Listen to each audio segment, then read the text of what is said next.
What's up YouTube, Demi here. GGG just posted the next 3 Ascendancy classes, so this will be Assassin, Guardian, and Hierophant rework. We're just going to watch them for the first time together, and then I'll talk through the changes and like what it affects. Go on D&D real quick. Alright, Development Manifesto, Ascendancy changes. Since their release in 2016, Ascendancy class has been a popular and powerful aspect of Path of Exile. We've made small balance adjustments over time. It's been a long time since there was a substantial balance pass to make sure they're all at the same power level and to adjust the design of ones that have shown to be less versatile than others. We care about a consistent power level for Ascendancy classes. We want there to be 19 good choices rather than people feeling like several of them are noob traps. We care about class identity. We want each Ascendancy class to feel completely different from the others so that they can connect with the identity of each class and feel tempted to try other ones out. While examining the classes based on these 2 metrics, we realized that a few of them were fine, powerful, and had strong identity, but most of the others needed some serious reworking. Committed to doing this at 3.2 and ready to show you some of the results. So here's Assassin. It was always seen as a squishy glass cannon crit character. Over time, they dropped it out of consideration, and now they restore it to its initial glory. Ooh.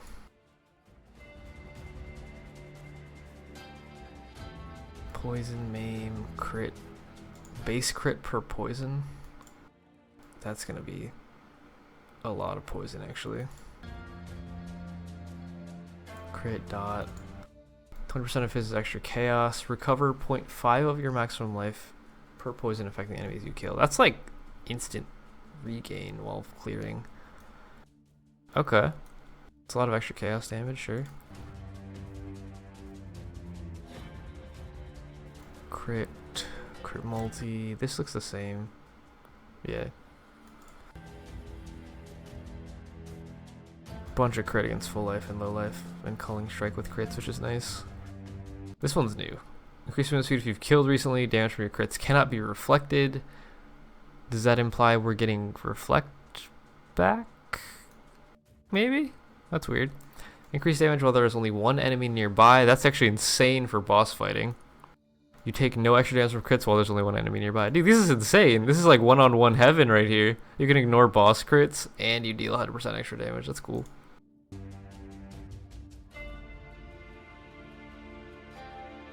We got crit power charge on crit, and non-crit. That's really good, actually. It used to be just on non-crit, now it's on both.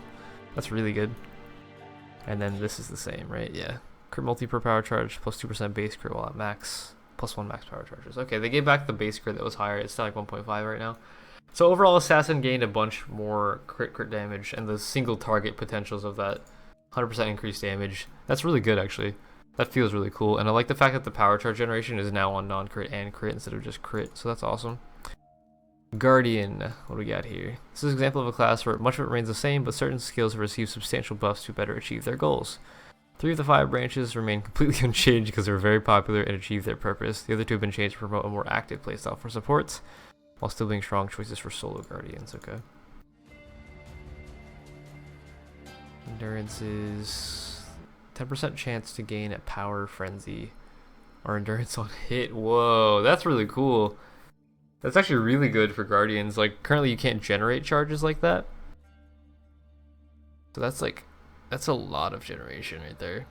On hit too. All 3 on hit. That's like raider level frenzy generation. Not even unique enemies, just on hit in general. So if you're an Aurabot with this, you can just run around shield charging through things and you'll just gain full charges, and you have conduit, so you give them to everybody else.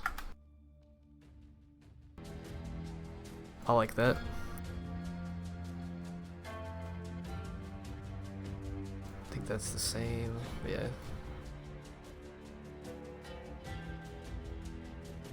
That's the same. They said 3 out of the 5 are unchanged. This one's the same.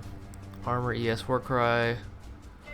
That's the same, I think. I think the 15% might be higher. Armor. That's the same.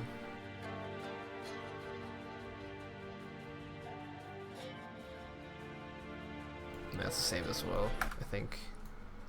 Chance to block spells might be new. Yeah, no, this is different. It used to give like a rotating 50% chance to block buff. Now it's if you've attacked and if you've cast recently. So that's actually more reliable.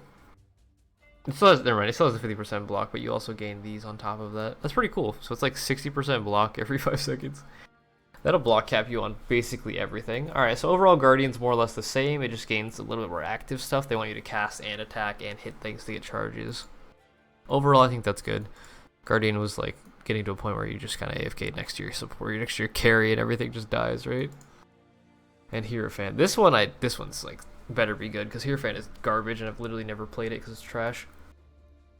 Another class with extensive changes, the Hierophant now has extremely strong tri and quad totem capabilities without drawbacks, and the ability to permanently sustain arcane surge with new bonuses. So like currently Hierophant gets less damage per totem after a certain point. Like it just feels bad to invest in higher amounts of totems, which doesn't make any sense because it's the totem class.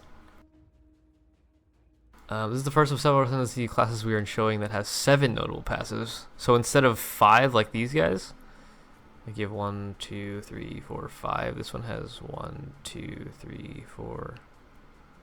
That's less. Oh, there's 7 notables, I see. This one has 4 splits as well. This one has 5 splits. That's kind of cool. What do we got? Spell damage, mana regen, spell damage, leeches life. That's actually really good. For those of you that are unaware, there are very, very little sources of leech for casters right now. Your options are like Boot Enchant, Warlord's Mark, Vingtar's, Adziri's Promise. That's it. This is just straight up spell damage, leeches life while you have Arcane Surge. That's really, really, really powerful. I don't know how to explain how good that is because it doesn't exist for casters right now. Arcane Surge when you or your totems hit an enemy. And immune to ailments, that's really good too. Bunch of endurance, power charge generation, Ellie Pen, sure. Additional totems, that's the same, I think. 100% increased totem duration is a lot actually. So you get 2 additional totems, you get mana regen and life regen per totem. That's really cool. Interesting. I still hate totems. There's the extra mind over matter effect.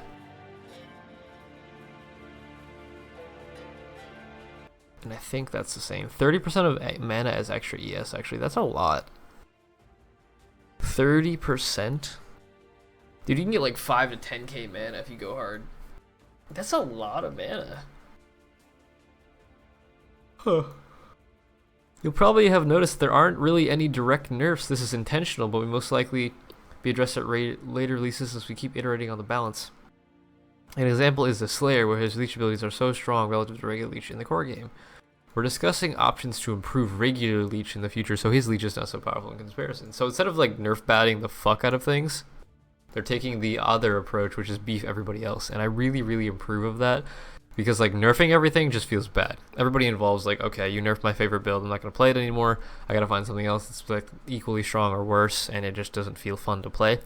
But what they're doing with these posts is they're like beefing the weaker classes. Like the Assassin actually has some really good boss fighting capabilities now, and it's not outshadowed by the actual like Scion Assassin Ascendancy, or at least the current one. We don't know what the new one's gonna look like. So this is really cool. I don't like Guardians, whatever to me. I don't think it's gonna change much when it comes to like low life RF builds. But Orbots, you can be a lot more active. You can generate charges for your group. Assassin's gonna get even more strong with discharge because of that power charge on crit mechanic, and non-crit. Where is it? Right there. Like power charge on crit is insane because my Assassin's like crit capped. My Cospy's discharger, totally crit capped, and so I never really got the non-crit thing. So this is like huge amounts of generation on crits, which is really cool. And as for Hierophant, I mean, not penalizing them for actually building into maximum totems, like that didn't make sense to me in the first place. You actually got less damage if you got too many of them, and it was just like, what's the point? Why do I have like 10 totems if I use 10 totems and I just do the damage of 2 totems? Like, what the hell? It's an exaggeration, but you know. So you get power charges when you place a totem. You get endurances when you gain a power charge. Power charge when you kill or your totems kill. Penetration while you have a power charge. Just 1. That's pretty cool. I mean, I'm probably still not going to play Hierophant, but like this last node, the 30% of mana as extra maximum ES is really powerful too. Like an extra shield, like literally a 500 ES shield plus on your character. I like it. For some of the classes, we have ideas for further directions to take them. Will result in larger revamps, what you've seen here. This is an I don't want to say this. Iterative process that will occur over several releases. The extensive changes made in 3.2 will hopefully provide many strong new build opportunities for you to reveal or to explore.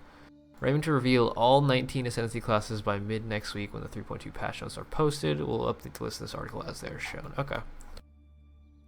Alright.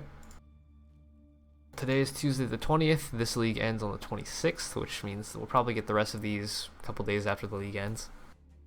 Overall, though, I'm pretty excited to see the rest of these. Like, I think that Inquisitor, Pathfinder are probably going to be mostly untouched. Raider's probably going to be mostly untouched. Inquisitor, I just said that, sorry. I think those three classes are like the OP ones. Maybe Slayer as well is not going to be touched. Everybody else is going to be brought up to that level. I'm really excited to see the Elementalist rework. And maybe they're going to fix Ignite this patch. I don't know, we'll see. But either way, let me know what you guys think in the comments below this section. I know we've all been anxiously waiting for this, so I'm going to post this even though I've already posted a couple videos today. But yeah, I'll see you on stream to discuss this sort of stuff. Follow me on Twitch if you want. Thanks for watching, and I'll see you in the next video. That'll be Demi out.